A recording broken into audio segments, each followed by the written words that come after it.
اعوذ باللہ من الشیطان الرجیم بسم اللہ الرحمن الرحیم للذین لا یؤمنون بالآخرة مثل السوء وللہ المثل الأعلی وهو العزیز الحکیم ولو یؤاخذ اللہ الناس بظلمهم ما ترک علیہا من دابہ ولكن يؤخرهم إلى أجل مسمى فإذا جاء أجلهم لا يستأخرون ساعة ولا يستقدمون۔ یہ سورۃ النحل کی آیت نمبر 60 اور 61 آپ کے سامنے تلاوت کی گئی ہے۔ ترجمہ اس کا یہ ہے، ان لوگوں کے لیے جو آخرت پر ایمان نہیں رکھتے بری مثال ہے، اور اللہ کے لیے سب سے اونچی مثال ہے، اور وہی سب پر غالب کمال حکمت والا ہے۔ اگلی آیت، وَلَوْ يُؤَاخِذُ اللَّهُ النَّاسَ بِظُلْمِهِمْ، اور اگر اللہ لوگوں کو ان کے ظلم کی وجہ سے پکڑے تو اس کے اوپر یعنی زمین کے اوپر کوئی چلنے والا نہ چھوڑے، لیکن وہ انہیں ایک مقررہ وقت تک ڈھیل دیتا ہے، پھر جب ان کا وقت آ جاتا ہے تو وہ ایک گھڑی نہ پیچھے رہتے ہیں اور نہ آگے بڑھتے ہیں۔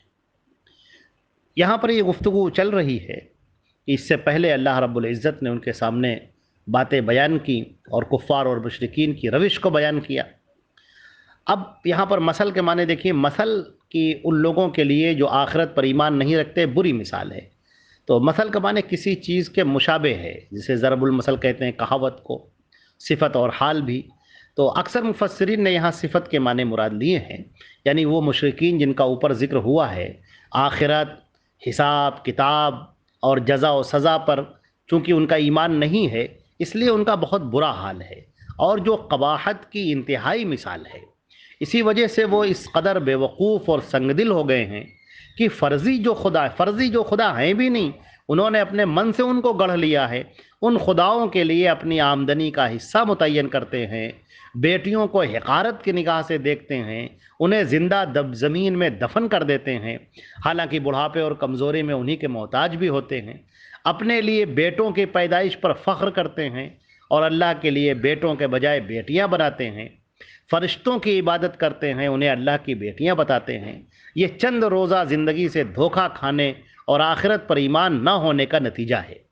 اگر انہیں اللہ کے سامنے پیش ہونے کا اور آخرت کی کبھی ختم نہ ہونے والی زندگی کا یقین ہوتا تو ظلم کی ان تمام صورتوں میں سے کسی کے لیے بھی جرأت نہ کرتے۔ اور اللہ کی مثال تو اللہ کی جو صفت ہے وہ تو سب سے اونچی ہے،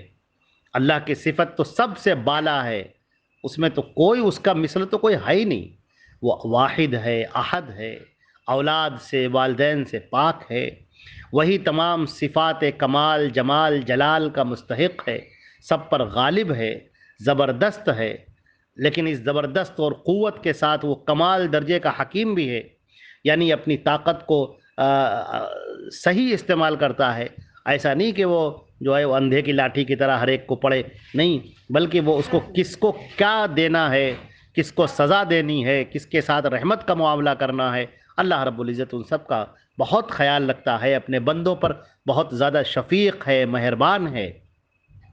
پھر اللہ رب العزت نے فرمایا کہ اگر اللہ لوگوں کو ان کے ظلم کی وجہ سے پکڑنا شروع کر دے، یعنی لوگ ظلم کریں اور پکڑ لیا، جیسے کفار مکہ کہتے ہیں اگر ہم غلط ہیں اور اگر ہماری روش غلط ہے تو پھر ہماری پکڑ کیوں نہیں ہوتی، ہم غلط کریں اور ہمیں آسمان سے آگ آئے جلا دے، زمین پھٹے اور ہم اس میں دھس جائیں تو اللہ رب العزت ہم کو سزائیں کیوں نہیں دیتا؟ تو اللہ تعالیٰ فرماتا ہے اگر اللہ رب العزت اپنے بندوں کو ان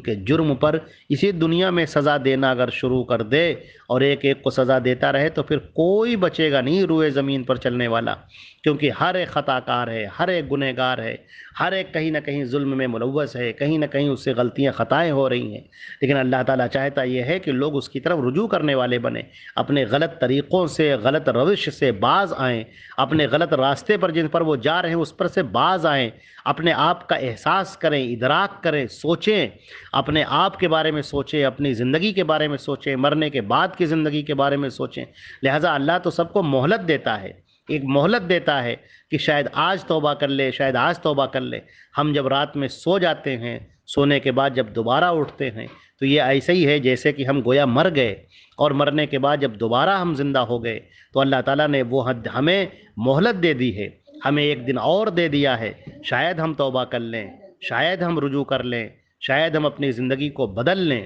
اور اللہ تعالیٰ فرماتا ہے اور کہ یہ جو مہلت ہے وہ ایک متعینہ مدت تک کے لیے ہے، جس کو اللہ کے علاوہ کوئی نہیں جانتا۔ انسان کی روح کب قبض ہوگی، انسان کی جان کب لی جائے گی، وہ اللہ جانتا ہے اور تم اس سے واقف نہیں ہو۔ لہٰذا جب وہ وقت آ جائے گا، وقت موعود، وقت متعینہ جب آ جائے گا، تو پھر وہ ایک سیکنڈ، بلکہ سیکنڈ سے بھی جو کم تر ہوتے ہیں، نینوز، وہ ایک سیکنڈ سے بھی کم کے لیے نہ تو آگے ہو سکتا ہے نہ پیچھے ہو سکتا ہے۔ وہاں ایسا نہیں کہ فرشتے آئیں اور تم ان سے کہو کہ رکو، جو تھوڑا سا ٹھہر جاؤ، ہم یہ تھوڑی وصیت لکھ لیں، یا ٹھہر جاؤ ذرا سا ہم فلاں کو ٹیلی فون کر دیں، فلاں کو فون کر دیں، اور ذرا سا ٹھہر جاؤ فلاں کے کو ہم یہ بتا دیں، اور ذرا ٹھہر جاؤ یہ ہم ذرا سا کام کر لیں۔ ایک سیکنڈ سے، بلکہ سیکنڈ سے بھی جو کم تر ہوتے ہیں، اس کی بھی تمہیں مہلت نہیں ملے گی، نہ پہلے وقت جان لی جائے گی اور نہ بعد میں لی جائے گی۔ لہٰذا یہ جو تم کو زندگی دی جا رہی ہے، اس کی قدر کرو، اور اللہ رب العزت کی اس شفقت اور محبت کو سمجھو کہ وہ تم کو تمہارے ظلم پر فوراً پکڑ نہیں کر رہا ہے، بلکہ تم کو مہلت دے رہا ہے تاکہ تم رجوع کر سکو، توبہ کر سکو، استغفار کر سکو، اپنی اس زندگی سے، اپنی اس بری روش سے باز آ سکو، اللہ کے حضور توبہ کر سکو اور اپنی زندگی کو بہتر بنا سکو۔ اسی لیے اللہ نے فرمایا، اور اگر اللہ لوگوں کو ان کے ظلم کی وجہ سے پکڑنا شروع کر دے، پکڑے، تو اس کے زمین کے اوپر کوئی چلنے والا باقی نہ رہے، لیکن انہیں ایک متعینہ وقت تک کے لیے ڈھیل دیتا ہے۔ پھر جب اس کا وقت آ جاتا ہے تو وہ ایک گھڑی نہ تو پیچھے رہتے ہیں اور نہ ایک گھڑی آگے بڑھ سکتے ہیں۔ اب یہ ظلم کیا ہے؟ ظلم سے مراد کسی چیز کو اس کی جگہ کے علاوہ رکھنا ہے، اور سب سے بڑا ظلم تو شرک ہے۔ پھر اللہ کی کسی حد سے تجاوز کرنا، اللہ کی نعمتوں کا شکر نہ ادا کرنا، یہ سب ظلم ہی کی شکلیں ہیں۔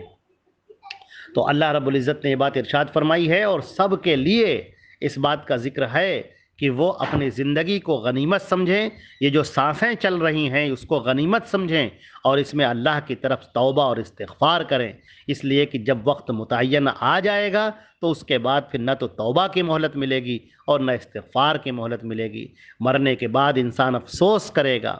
اور کہے گا کہ کاش کہ مجھے تھوڑا سا موقع مل جاتا اور میں توبہ کر لیتا، کاش کہ مجھے موقع مل جاتا میں استغفار کر لیتا، کاش مجھے موقع ملتا جو میرے پاس پیسے رکھے ہوئے ان کو میں اللہ کے راہ میں صدقہ کر دیتا، کاش مجھے موقع مل جاتا اور میں اپنے بچوں کو وصیت کر دیتا، کاش موقع مل جاتا اور میں یہ کر دیتا، وہ کر دیتا۔ وہ سوچتا رہے گا، لیکن کوئی مہلت نہیں ملے گی۔ ابھی مہلت ہے، ابھی زندگی ہے، سانسیں چل رہی ہیں، انسان کو ابھی اللہ نے مہلت دے رکھی ہے، اسی میں وہ اپنی اللہ کی طرف رجوع اختیار کرے، اللہ کی طرف انابت کرے، اللہ کی طرف واپس پلٹ کر آ جائے۔ جو اللہ کے در سے بہت دور ہو گیا ہے، بھاگ گیا ہے، وہ واپس آ جائے، پلٹ کر آ جائے، اللہ کے حضور اپنی پیشانی کو خم کر دے، اپنے آپ کو اللہ کے احکامات کے حوالے کر دے، اور یہ کہے کہ پروردگار میں آپ کی پناہ میں آتا ہوں اور اپنے تمام گناہوں کو چھوڑ کر آتا ہوں، یا اللہ میرے گناہوں کو معاف کر دے، میری غلطیوں اور خطاؤں کو معاف فرما دے اور میرے لیے غفران کا فیصلہ کر دے۔ تو انسان کی